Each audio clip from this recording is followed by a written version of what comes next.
I would first like to thank our three panelists, the superintendents, and then Mark Greenberg, who was the moderator of the panel. And I thought there was an interesting conversation that looked at, as the three superintendents are part of the CDI, giving some thought to the fact that we need to get people into schools to actually see what it means to say SEL is alive and well in their schools, and that it would be helpful to have some support in messaging that from CASEL, because you can bring folks in, but you need to know, you need to be able to focus them on what's most important. And we talked a lot about how you engage others in the conversation about SEL, so it becomes something that's bigger than the school, it's part of the district, but it's also part of the community, and that we're helping people outside of the schools and the district see its value and purpose. So I would say that's the big action step, or one of the action steps, I should say, that I took away from the group.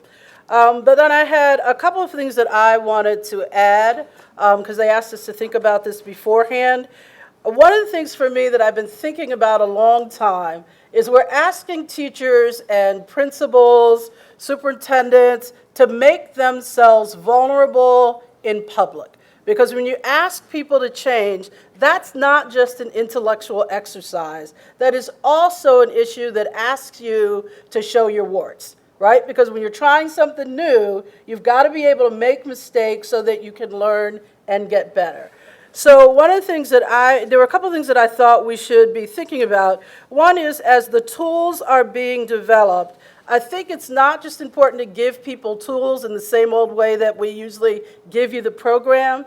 It's critical that in the development of the tools, and as we're sharing them with people, we help them understand why the learning choices were made that were made. So why are you doing X, Y, and Z? Don't just do it, so that when the dilemmas arise in classrooms, you understand what you're trying to accomplish. So I think that's one thing that's very important in the development of tools. Secondly, as you know, my role is equity work. I've committed my life to justice and equity work. And as you're working on the tools, I know we talk about cultural proficiency. We need to teach people skills about what it means to be living in a diverse world.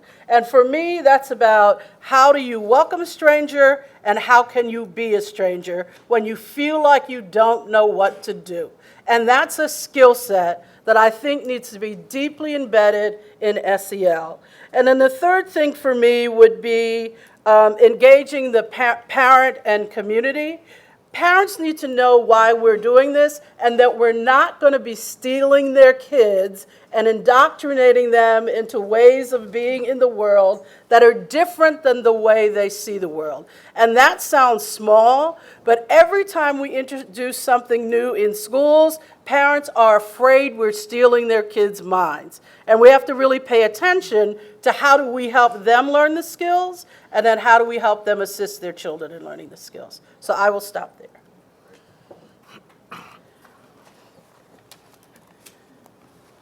Jump in, somebody. Anyone, I'll go next. Our session was on the policy implications. Although the session was directed primarily at national policy, I think our conversation took us to the fact that we shouldn't ignore any level, and that a lot of what might ultimately affect national policy is built at the local level, state level, ground up, and vice versa. I'll give you three quick themes that emerged from the session. One is that we need to arrive at the vision thing, meaning it's time to think big, and so we shouldn't degenerate into being too tactical, but we really ought to see this as a prime opportunity if we can articulate what we are looking for in a big way and make that the point of the spear that brings in a lot of I think various elements and movements and concerns that can be encapsulated within it. It's a primary opportunity if we can articulate that vision and think big. Secondly, then, We need to be organized the way a campaign would be organized to carry this out, which means first we have to know what is it we want, especially in our appeals to government. What is it we want of them? And then we have to organize as a campaign to accomplish that. That is a matter of putting the vision to action. It was suggested that it would be helpful to find real people who maybe are outside the usual circles that we deal in, that would really step forward and be prominent figures that would champion the cause from various spheres and sectors. Third, that we need to operate at multiple levels, meaning national, state, district, local also, but also on various planes within each level. So we should not see this as something only to convince or influence government, but we should make sure we're engaging the philanthropic community. The point was made that often that is the group that funds and fuels the thinking that ultimately impacts government and creates change.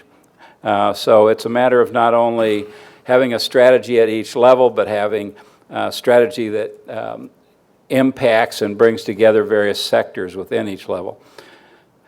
Okay, a couple other things. Jim Shelton said something today I thought was really worth taking to heart. I took it to heart. He said that the federal government can do four things. One is that it can define priorities and set high expectations and goals, and what that does, I think, is gives us a picture of what excellence is and what we are striving toward. And the federal government, speaking primarily of the Department of Ed, can do that.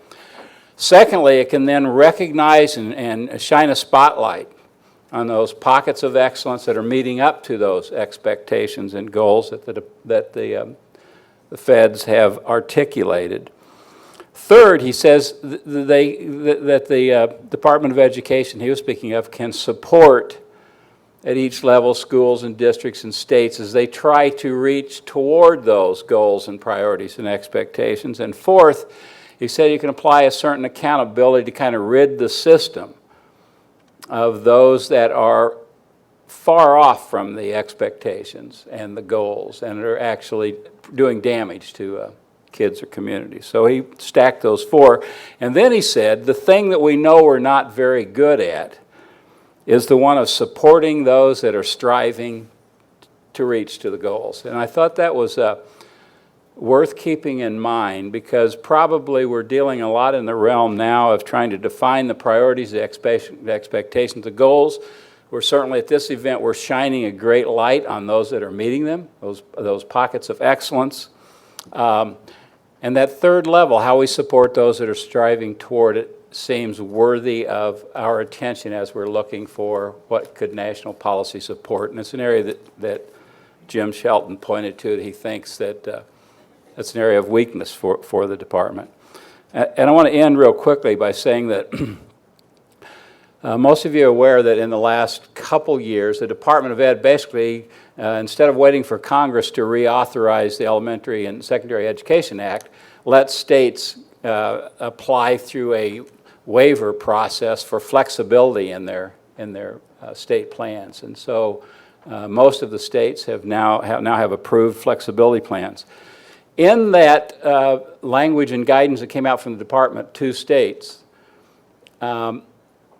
included in that were 7 turnaround principles. Now, if you've followed what's happened with school turnaround, school improvement grants, you know that what came out a few years ago was pretty dramatic stuff, and it centered a lot on replacing people, an infusion of new talent, on rigorous evaluation, on new instructional systems, and so forth. But this time in the flexibility added to those 4 or 5 elements were 2 other points, and one was worded in a way it sounds like school culture, sounds like social and emotional, sounds like quite a bit packaged in one, but really it's a door opener for SEL. And the final one that was added that had not been in previous language had to do with family and community engagement.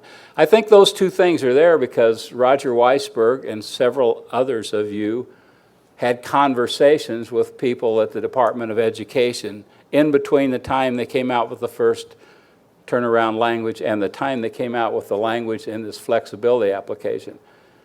And I think it's a big and important move that really opened the door by adding those two turnaround principles, opened the door for all the work that you are doing. So it's a little way that you influence things that could have a huge impact over the next few years.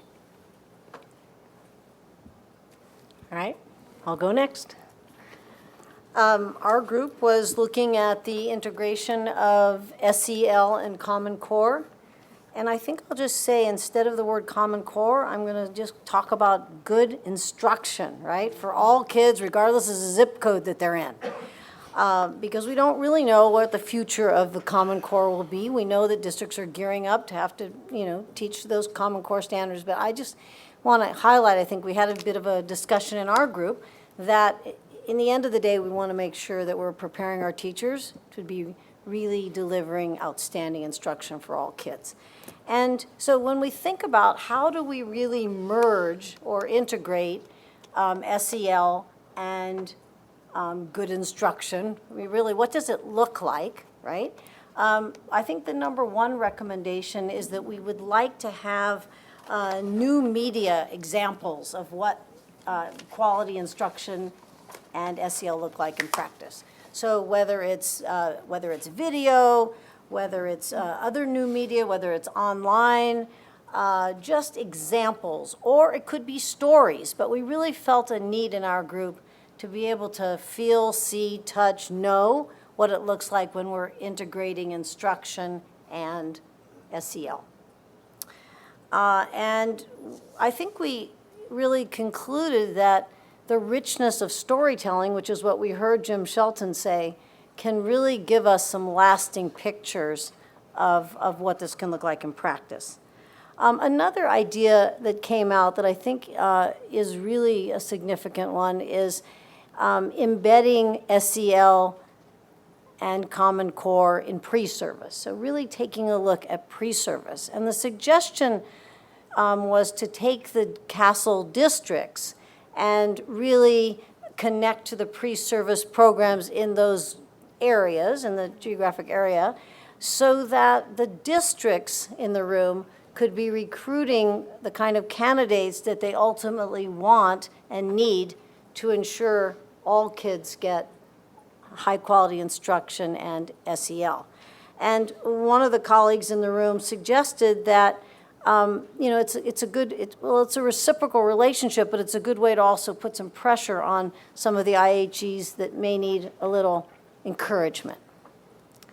The third area that I want to highlight is around demystifying SEL. And I think that is tied to something that Janice was talking about in your group around messaging. I think we should stop saying SEL.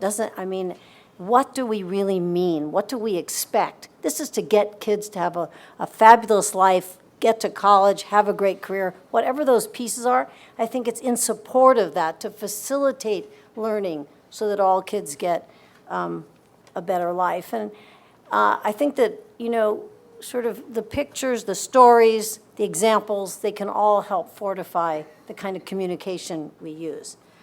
And then also, I think, with this new messaging and with these pictures and with stories, we want to make sure that the publishing companies in America are getting those same messages and start to embed SEL into new textbooks and other kinds of media that are going to come out. We had a number of other really good ideas, including look for resources and really identify resources that merge or integrate SEL and Common Core. And fortunately, I think Paul Gorin wouldn't let anyone out of the room unless they really listed those top 3 things that they thought CASEL should do. So you're going to be loaded with a lot of other really terrific ideas. Let me just add just a few things from my own perspective. I agree with everything I just did state, but also sort of what I've been thinking about around America's teachers. I love the panels today. I think it didn't matter whether we were listening to teachers or we were listening to principals or superintendents or policymakers. We really heard a lot of common themes. And I want to drive home the piece I heard Jillian mention today. And that is, you know, teachers are, and what we saw really in the study, is that teachers are hungry for social emotional learning. They want to be loved, they want to love their kids, and they want their principals to love them and be loved, and their district office to be in service of loving everyone. And I'm being a little corny, but I'm really making the case that I think SEL, and I just said not to use those terms, social emotional learning in the end can change the teaching profession. And I'm going to just harp on this for another minute or two. Because in my generation, and I spoke with a few of you about this, I had 3 options. I could be a secretary, I could be a wife, or I could be a nurse, or I could be a teacher. I guess that's 4. Today's young women have many, many, many options, and so do men. We have to make teaching a much better and enriching and enticing opportunity for young people to join this profession. And I think by putting in a few tablespoons of caring and love and support will help teachers be more resilient, they'll persevere, they'll stay longer, and in turn, because it's all about nested communities, they'll offer that to their students. So I just want to highlight that the more our superintendents and our district offices and our schools support teachers, the more they will be better at supporting all students, regardless of their zip code. And the final point I want to make is we've come out of an era in which underserved kids in this country have been on page 24. It's all been script-driven, and young new teachers don't even know how to develop a lesson. So it's high time that we really work together to ensure deeper learning, inquiry, thinking, really rigorous and robust, real-life relevant opportunities for underserved kids in this country, and not kid ourselves. They haven't been getting it. Thanks.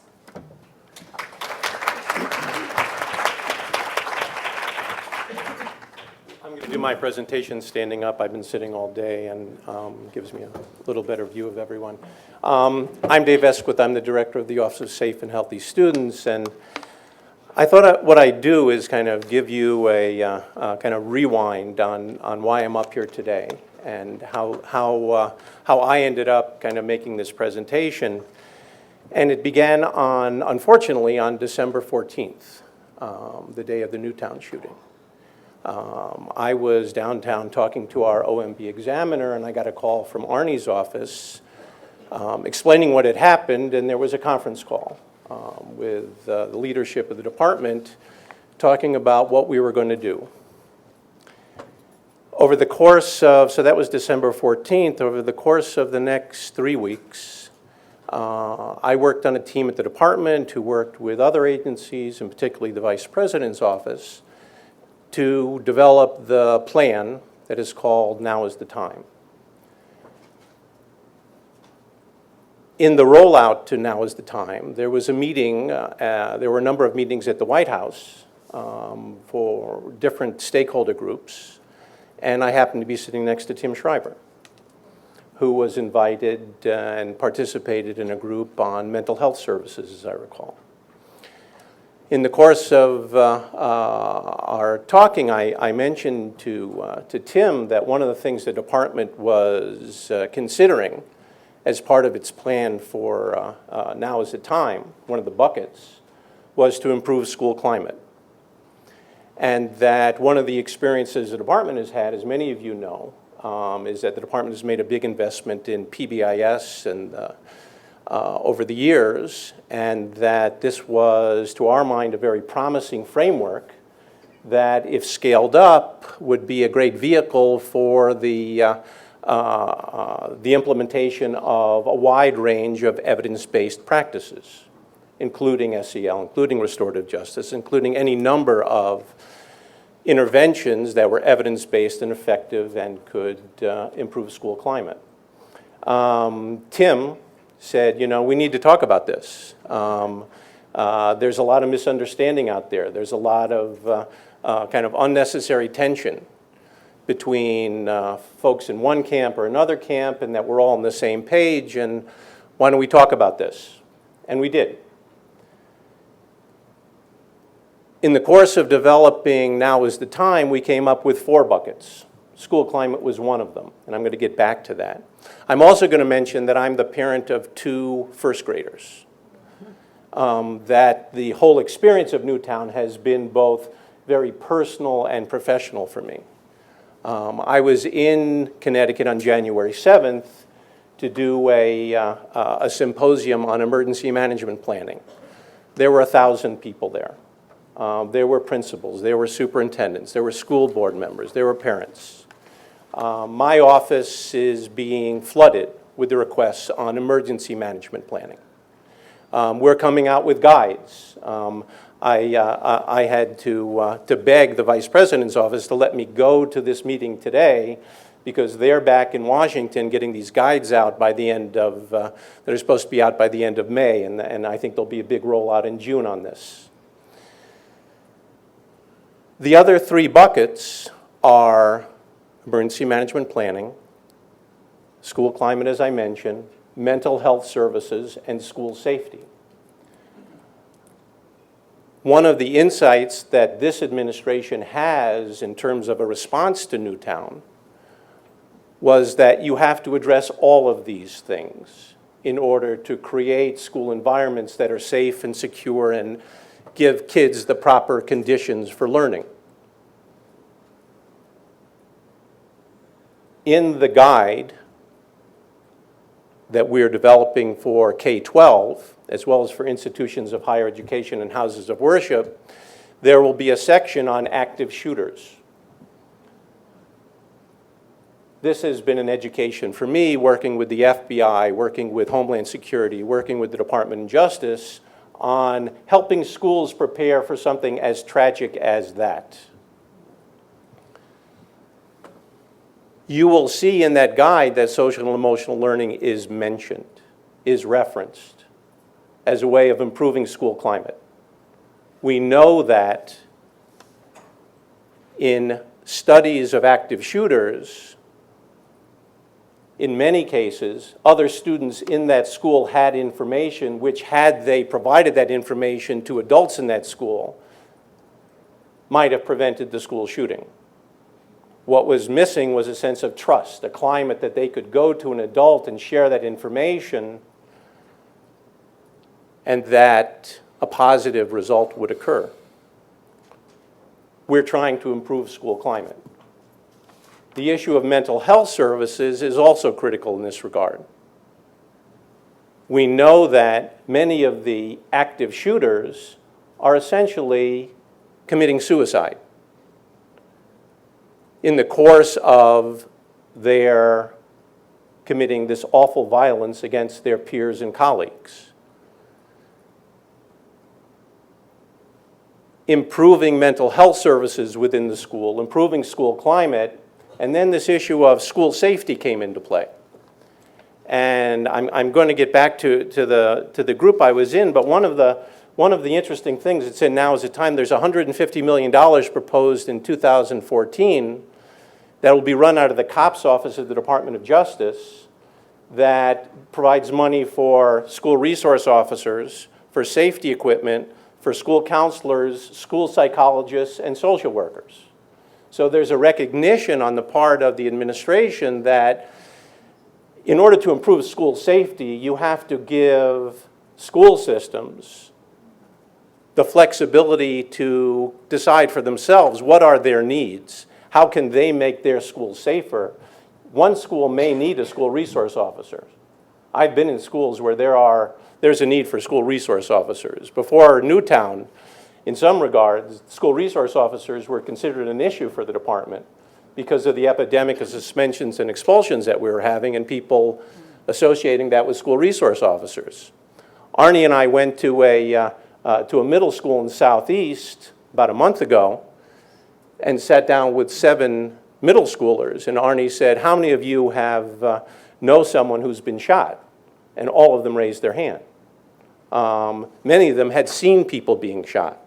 When he asked them, what makes you feel safe in your school, they all said, the school resource officer. So there's a role for school resource officers.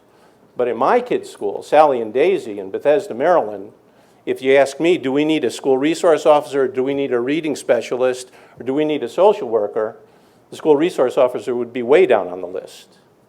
So there's a need to provide schools and school systems with flexibility in terms of what they need in order to improve climate, in order to provide mental health services, to make kids feel safe and secure. So I'm working on all of this. In the course of the climate issue, there's $50 million, and someone in our work group asked me about that kind of in a way. A former superintendent said, well, Dave, what is this $50 million really about? Well, the $50 million was to essentially scale up the framework, the multi-tiered behavioral framework, so that evidence-based programs could be implemented within that framework.